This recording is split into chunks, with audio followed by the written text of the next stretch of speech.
All right, welcome back for a third time, John. Hi, Garrett. It's been a long time. I know, really about 5 minutes, but we're gonna talk about the Indo-European deities. I'm excited to learn a little more about these. So you're the Indo-European guy that I know. So let's get started with maybe who was the very first Indo-European god? That's a great question.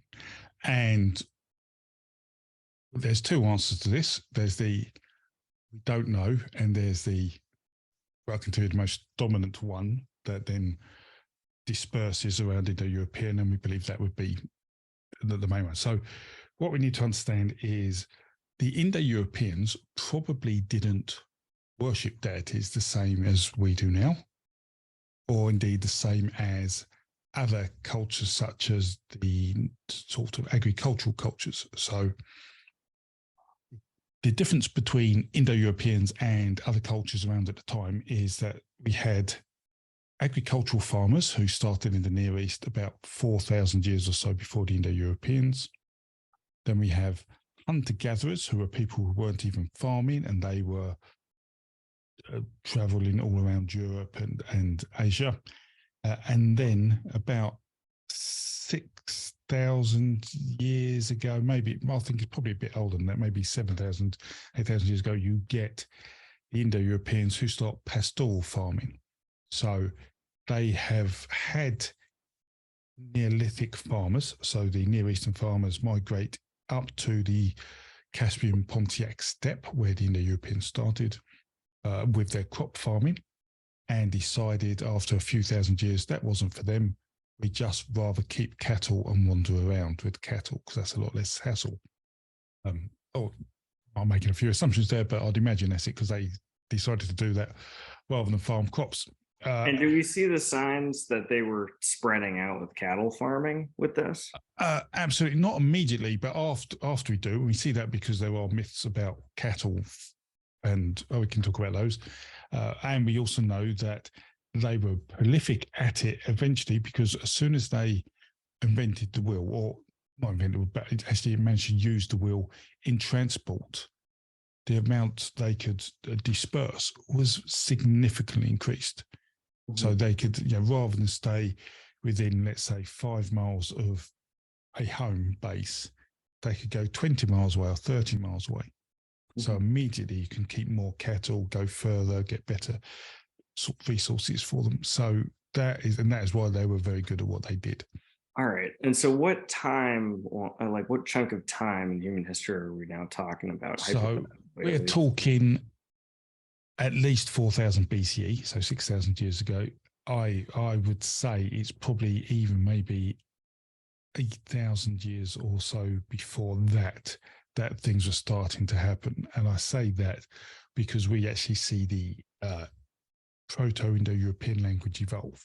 So people talk about Proto-Indo-Europeans, and Proto-Indo-Europeans is actually a language, not a people, and it's a language a set of people spoke, and we see that language develop into the Indo-European languages. So there's a number of languages all the way from Scandinavia and the Old Norse, the Vikings were speaking, all the way down to Vedic and Hindu and Sanskrit down in India. All we see have emerged from this Proto-Indo-European language. Now, before I continue, some people say, John, that's just hypothetical. So in effect, no one today speaks Proto-Indo-European, or not directly from that source, and therefore, how do you know people spoke it? But it's a bit like, someone punching you in the face with a big stick, and you're having a black eye, and then they run off, and you can say, someone punched me in the face with a big stick, and you've got a bruise and blood flowing from your face, but there's no one around, and they say, well, no, they didn't. So we've got lots of evidence that people were speaking this language, even though no one's speaking it. So that, you wouldn't have all these people all around speaking. Yeah. So no one wrote it down, but we do know at one point this group of people were living together. They had to be speaking some kind of language. Exactly, which then disperse and makes lots of different other languages we speak today. Even if it was just a bunch of grunts. Yeah, I don't think they were like that. Yeah, but it wasn't. So we can reconstruct this language, and reconstructing language, some words are reconstructed more easily than others, which gives us high confidence those words were used. And the words we tend to reconstruct are very patriotic, so very much male dominated around father and son and the like. And women were almost talked about like objects owned by men. And then they talk about sort of home, but they also talk about farming, and certainly farming pastorally. So whilst there's stuff about crops, there's a lot of stuff about cows and sheep and cattle and the like. And there's a lot of words around things to do with fighting. Okay. Are there any books or writings or lists of these word potential? Not primary source. So this was before writing for them, but you can go and buy books on Proto-Indo-European language from your local bookshop. There's a vast number to go from. Mallory has the best version. Okay, so we have this culture growing that was obviously were hunter gatherers of some kind. Eventually, some crop farmers came along to their land and taught them how to farm crops, but eventually they decided that wasn't for them.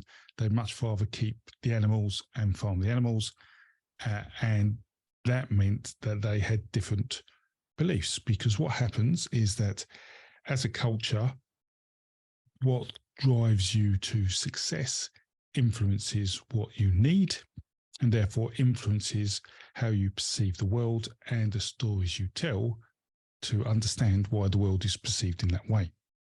And so we see a real difference between what Indo-Europeans believed and what the early European farmers believe. So the early European farmers being those people from the Near East who migrated into Europe, and the Indo-Europeans and the hunter-gatherers who we haven't really got too much knowledge about what they believed, because they didn't really settle in too many places to leave anything for us to understand. I mean, we do see the odd figures, the lion from Germany, the lion figure, you may feel that, and Venus figures, but there was no way we can tie them together to a real tangible story. Not too easily. There are a few, but that's again a different video. So Indo-Europeans come along, and so if they've got different needs, they worship differently. How do we know what they worship? How do we know who those gods were? And what we know is that as hunter-gatherers, people were quite animistic. So they believed that things that moved must have some form of life within them, or you could call it a soul or something like that. So for the moon to go across the sky, the sun to rise, or rivers to flow, or storms to happen, they must be alive in some way. Some spirit. And what we find is that even though the agricultural farmers, the early European farmers, had a set of gods we're quite familiar with, because we see them from the Mesopotamian myths, which migrated all the way into the Greek myths and even Rome. So they had those. We don't actually see those in the Indo-Europeans, and we believe through language reconstruction their earliest gods were spirits. So they weren't, I guess, creating too many large social units. So agricultural farmers, because they had fields, they had to stay put, and they had a large social unit there, and towns formed and eventually cities. Their focus was on gods that must be people, because they spent so much time with people and people who could organize things and control things. So their gods were quite personified. The Indo-Europeans, because they were more nomadic, didn't have that. And so we believe their original gods were spirits, and we see that. And so there's some work by Anatoly Lieberman in his book Prayer and Laughter, which is a really good book. Certainly has some essays on Nordic mythology that are worth interesting if you like Nordic mythology. And he writes in there that he reconstructs one of these spirits, or it's really a group of spirits, as the Wothu. So we know that Indo-Europeans had what we would call some deities called the Wothu, which is a group of, in effect, angry, maybe even malevolent spirits. Okay, and we know that because Wothu eventually turns into Wothanaz and Wodan and Odin. So this group of wild spirits actually turns into the leader of the wild hunt that turns into Odin and Odin. So you see, that's where part of Odin comes from. Odin's far more complicated than that. He doesn't just have one influence, but that's where his name actually comes from. And those spirits were probably around before the Indo-Europeans. So in effect, some of the earliest origins of Odin are pre-Proto-Indo-European. And so you get these groups of spirits, but these spirits are also without gender. So where Indo-Europeans had these beliefs, they didn't have sort of male and female gods originally. They were just, again, spirits. So they were genderless. There wasn't that. And you see, as time goes on, these gods get given gender, they get given personification, and they also change gender as people try and work out actually what sort of god is this. And we see that quite a lot. And you get that in Nordic mythology, because I know you follow that with Jord, for example, who's Thor's mother, but also I think Thor's, I don't know if it's Thor's father or something, but it's of two sort of aspects of him, and that's where you're seeing this. That's when it's really in there. So considering that, so that was the very original deities. But then they personify, and how they personify is that the first or biggest deity we see is the Sky Father, the Deus Futter. So in effect, and Deus, we hear a lot. Deus means in effect God, for want of a better word, like but Sky, but all arching and all encompassing. And Deus turns into Zeus, and Jupiter is Deus Futter, and you see Tyr, see that I would say in Sanskrit as well. There's, so when we believe he's the main god because he turns into the chief god in most of the pantheons. Okay, so however, what is interesting is when you go to people like Greece and they have Zeus, people think, oh, Zeus, he must be Indo-European sky god because Zeus is cognate with Deus. Okay, so and Zeus has a thunderbolt and the like. But what we also find is that there is influence from the Near East into Greece, for example, and they had their storm gods and the like. So the fact is that we don't necessarily know whether some of the main gods of the pantheons in Europe, certainly in Southern Europe, are actually reflections of Indo-European deities, or whether they're Near Eastern deities. And because the Near Eastern people were in Europe before the Indo-Europeans, it could be that they were Indo-European deities and then, Near Eastern deities, and then Indo-Europeans came along and tweaked them a bit. And that is why we get some weird mythology in Rome and Grecian mythology compared to what we see in Nordic mythology, which is also weird, but in a different way. Because there is much, again, agricultural mythology in Nordic mythology. We see sort of influence of those sort of crop farming people coming in. So that's the first god, the Sky Father. But because of this cognate with things like Zeus and Tyr, people often assume that any god with that name probably was a chief god. And we hear this with Tyr as well. I don't know if you're familiar with people saying, oh, was Tyr the old leader of the Nordic pantheon?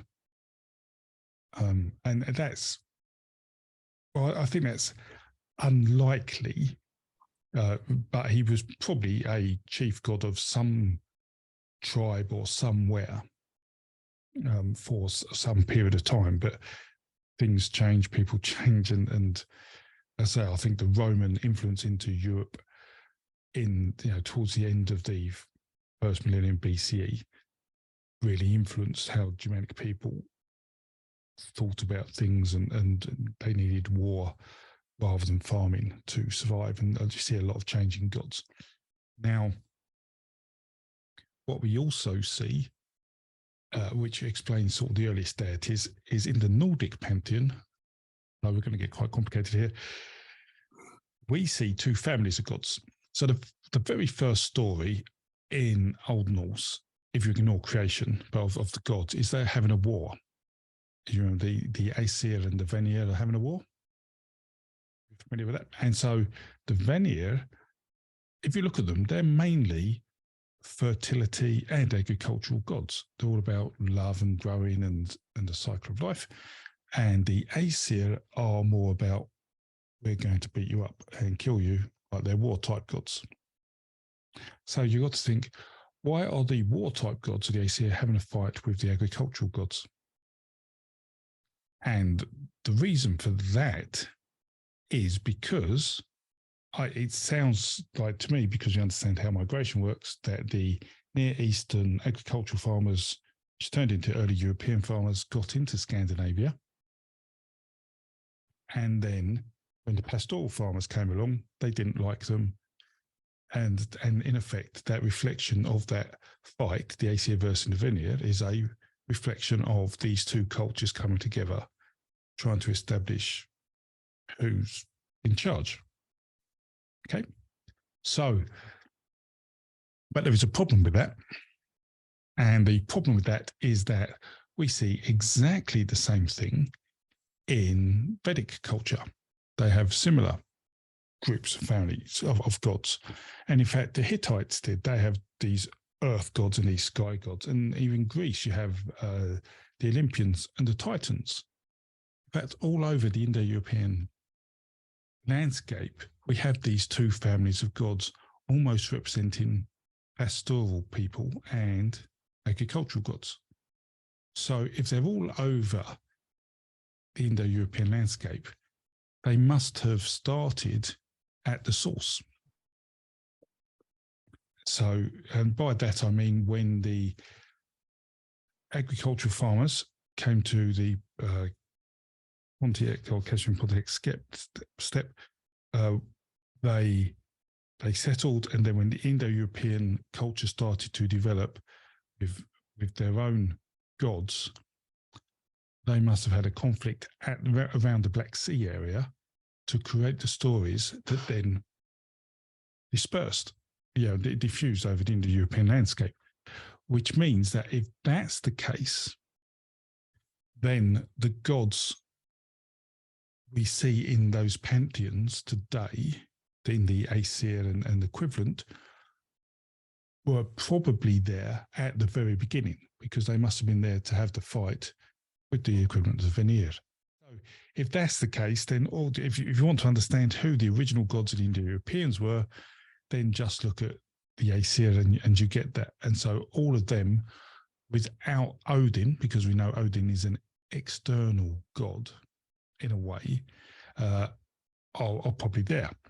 So, but there's more, and there's more because we've tried to reconstruct the creation myth of the Indo-Europeans. So, and how we did that is particular scholars. Bruce Lincoln is the one I most follow, and he was a student of Eliade, who's a Romanian mythologist, an exceptional chap. He's looked at all these sources of information for creation myths and tried to merge them based on when they were written and date and influence to say, if we merge this together, this is probably the original myth. And the original creation myth of the Indo-Europeans basically starts with two primordial beings, Manu and Yimo, and Manu being man and Yimo meaning twin, and a giant cow. And his view is the giant cow's there because they're pastoralists and they're farming cows, and cows are really important. And actually we see the cow then get sacrificed and create the world in Vedic culture. But in other aspects, you don't see that. So in Nordic culture, a Thumbler is just, is being suckled by Ymir, the giant. So Ymir is equivalent to Yimo, to give him strength to grow up. And people just look at it, focus on that. But actually, Ymir also provides 4 rivers flowing into the world. We've got around us, so it has 4 milk streaming from its others into those. And that is a very agricultural thing. So it's like we're seeing, again, remnants of the agricultural beliefs stuck within the Nordic mythology. By that, again, giving credence and strength to the evidence that the Vanir are agricultural gods and Asir are still gods, again, and then allowing us to know that the Asir are the original Indo-European gods.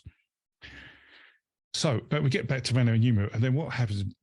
Manu, and the story goes, Manu sacrifices Yuma and creates the world, creates people from Yuma's body, and those people are divided into classes, and we see these classes from India into Germania and into the Nordic culture, so all through Indo-European, and then Manu becomes the priest. Manu becomes, in effect, the world's first priest and teaches about sacrifice. And we see Manu mentioned in Germania by Tacitus. Manu's in Vedic culture, and we see Yumos again all through these. But in Nordic culture, we don't see Manu. We see Ymir, which is cognate to Yuma, but we don't see Manu. So where has Manu gone? And if we look at all the people in Nordic culture, who is most like a wandering priest-like figure who does sacrifice? And that's Odin. And if you look at, actually, it was Manu who's killed Ymir, or Yima. Manu killed Yima in the Indo-European myth to create the world. Who was it in Nordic myth? It was Odin. And either with his brothers Vili and Ve, or possibly with Lothar and Hodor, because you see them applied in some of the myth. So to me, it looks like Odin has come in via the Wild Hunt, has particular attributes Nordic cultures like, and again the Germanic cultures like, and has been used to replace Manu in that world order and that pantheon. So. And there we are. So that's really the origins of the Nordic pantheon and, in fact, the Indo-European pantheon we see from the evidence of families of gods, from able to reconstruct gods' names, and from our understanding of things like the Wothu and the like. So I know I've been talking quite a long time. And do you have any questions? Because for people who listen, that might be a lot of information they may not be able to digest readily. Yeah, there probably are people that listening to this might be a lot. Okay, so my first question will probably be starting with, all right, so these stories that we can only speculate off of, Which ones? there are the so what? Which stories would we speculate on? Oh, because many of these are written down. Okay, so Mano and Yemo. Oh, the Mano and Yemo, yeah, okay. So the reconstruction is, in effect, you could argue, is some speculation. So the Mano and Yemo story has been picked up. So it was written by Lincoln in 1975. There's a paper called The Creation Myth of the Indo-Europeans by Lincoln from 75, which I think touches on it.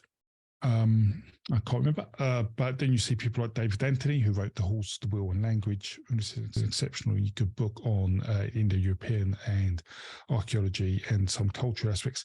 He then leverages that and adds some pieces of the cattle raiding myth to that. And there are a number of other authors now, but he's not without its critiques. And you're right, there is some speculation in there. But if you've got, we have like 10, 15 different versions of creation myth of Indo-Europeans. And so while there is some speculation, again, it is a lot like these are remnants of a fallout of sort of dispersal. So it's, we may not be 100% right, but we're pretty comfortable with that. Okay. And so where is our oldest Sky Father myth or writings of it or artifacts? Vedic culture. So that's 3,500 years old. Okay. So in fact, Northwest India and India. All right. So thank you, India, for writing that down. Probably what I think is probably some of the most beautiful writing, the Sanskrit writing. It's Yeah. pure art, pure entirely Oh art. yeah, if you just look at how it's written, just exactly, but the form of it and the poetic nature of it. But the trouble is, it's really hard to get a good translation of it. So it's really important for people who want to study this, that many of the things you'll study, if you want to study Indo-European myth or anything, is that things have to be translated. And if you translate a foreign text, you can either do a literal translation, so someone can literally say these are what these words are, or someone can do a narrative translation, so these are what these words mean, because some words will mean different things in different languages, and certainly over time, meanings of words change as well. So if you ever want to read the Rig Veda or Avesta or even the Poetic Edda, then make sure you get I'd say multiple versions of any translation. So you see different interpretations, and that will allow you to have a better understanding of what you're actually reading. So if you want to read the Rig Veda, I really would suggest somewhere, if you're into Indo-European, read certainly book 9, because that has most of the mythology we're familiar with in Indo-European aspects in it. Yeah, get a few versions of that. Yeah. So. Yeah. I have the first. I think the first of the Hindu scriptures I read were, it was narrative, but I managed to find them more literal. That's why I like some of the ancient languages, like trying to translate the Dead Sea Scrolls is so tough because it's just not English equivalents. There's not modern equivalents. Exactly. I mean, there are some translations, but as you say, they are limited.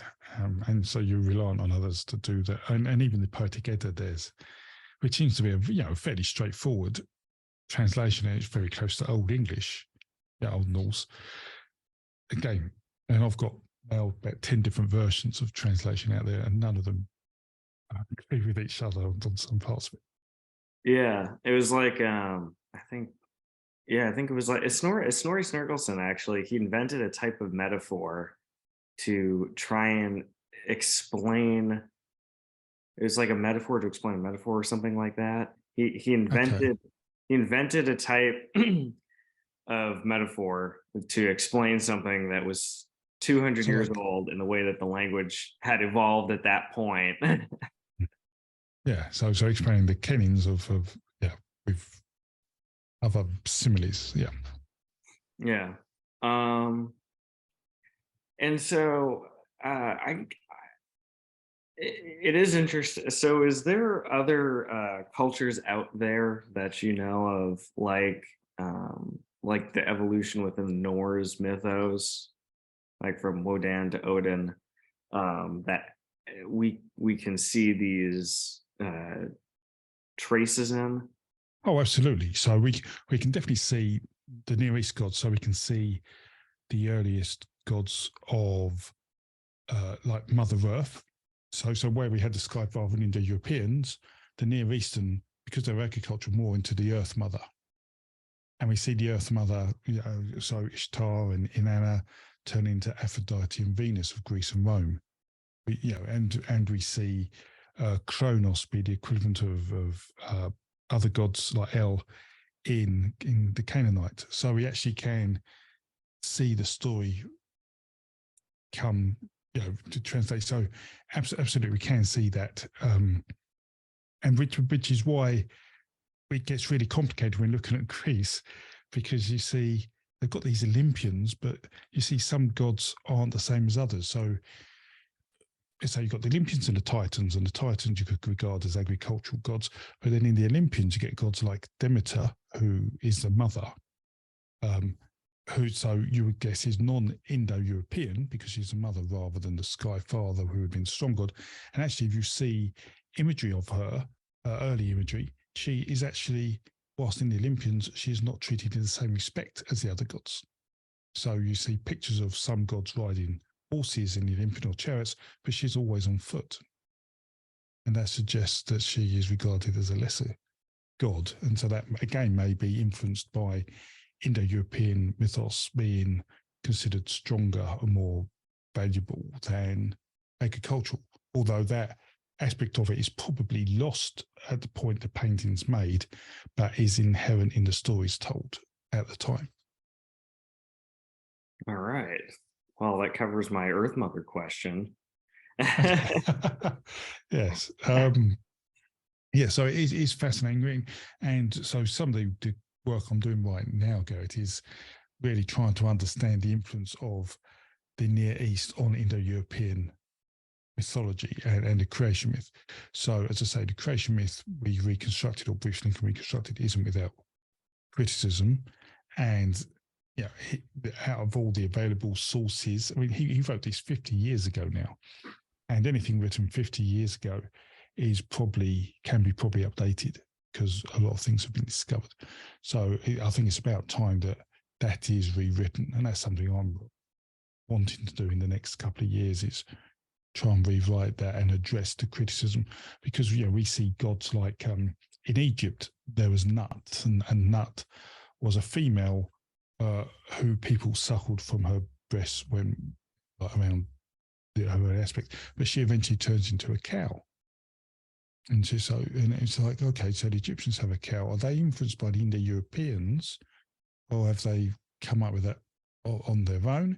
And then we see there's a book called the Enuma Elish, which is a creation myth of the Babylonians or Sumerians, who were one of the earliest civilizations in Mesopotamia. And they've got two beasts at the start of the world, two primordial beings, which are Apsu and Tiamat. And what we find is that Tiamat was actually means sea, and we know that, and the Bible actually steals that story, and that's the start of the Bible story. They rip the Enuma Elish and summarize it. If you read Genesis, that's what it is. But Tiamat, who's this sea serpent, or looks like to be all chaotic sea, turns into a cow again in later mythology. And then you also see that many early creation myths have a chaotic sea at the start, which makes sense. Like if you're human and you don't know how the world is created and you see all this sea, you think, why is there land in the sea? That doesn't make sense. And so many myths have this sea start. And then by the time it gets to Greece, the sea is personified. And one of the first personifications of a god or primordial being in Greek mythology is Oceanus, the ocean. And you see, as I say, you see this myth travel and change as people understand gods differently and want to personify them differently. So, yeah, that's why we see those. But I think in 5 years' time, if we have another chat, we either may be more confused, or perhaps have stronger views on the Indo-European creation myths. I think there's going to be a lot to say in the coming years. All right. Well, that's definitely all some very good food for thought.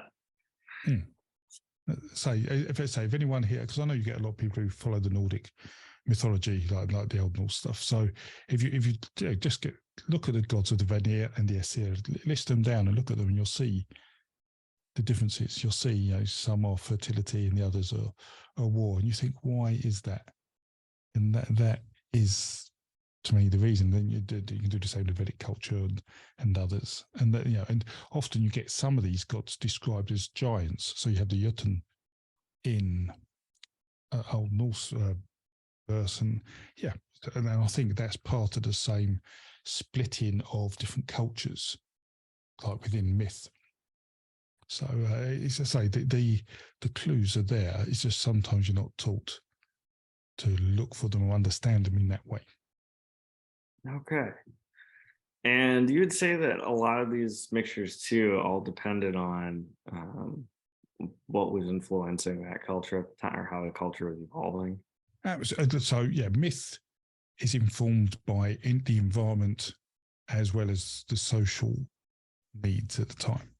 So yeah, certainly if you're in a warlike state, you want warlike gods.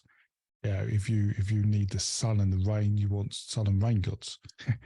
And that's why the storm god became quite prevalent. So in Near Eastern culture. So when the dragon first came along, in myth, so dragons have been around. It's one of the earliest creatures of mythology we know. It was originally a creature that created life. So the creation myth of the dragon was the dragon came onto an earth and created pathways for rivers to flow and woke up animals so they could grow. But then when we started doing agricultural farming, rather than be this beast that created life and put water on the world, it became a beast that was holding water back. And we wanted the water, so we needed a god to fight it to create rain. And that's how we got the storm god. The storm god was the god that fought the dragon, created thunder and lightning in the fight. It rained and crops grew.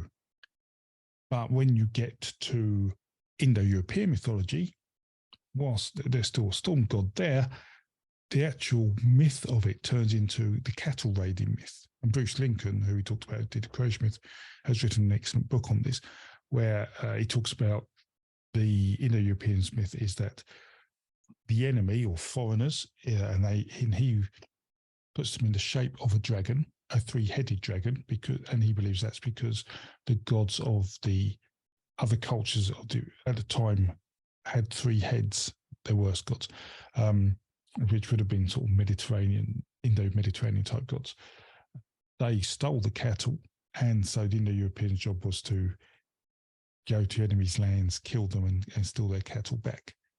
And that was the killing of the dragon rather than creating rain. But the rain did persist in older myths. You see that in the Vedic culture. You have Vedic culture where you get Indra killing Vitra for rain, but you also get Indra killing Ahe for cattle. So again, you see this mix of cultures in there. All right. It's good stuff. It's quite deep and complex, but they're saying that there are clues, and if you understand that these things are there to look for, if you actually read the books, any viewers read the books, they'll pop out and you go, oh yeah, that makes sense. And it's sometimes really good to actually have an understanding of what you're about to read, because then it's easier to put it in context. Just to read the Rig Veda without any context be quite, I guess, quite overwhelming, quite daunting, because you don't know how to put it in places. But if you actually know, oh, there's some chapters about Indra and Vitra, and read them, you'll see he's getting rain, or Indra and Ahi, and you'll see he's getting cattle. Yeah. So I mean, it's interesting when you're looking at those. Start looking for the commonalities rather than the differences.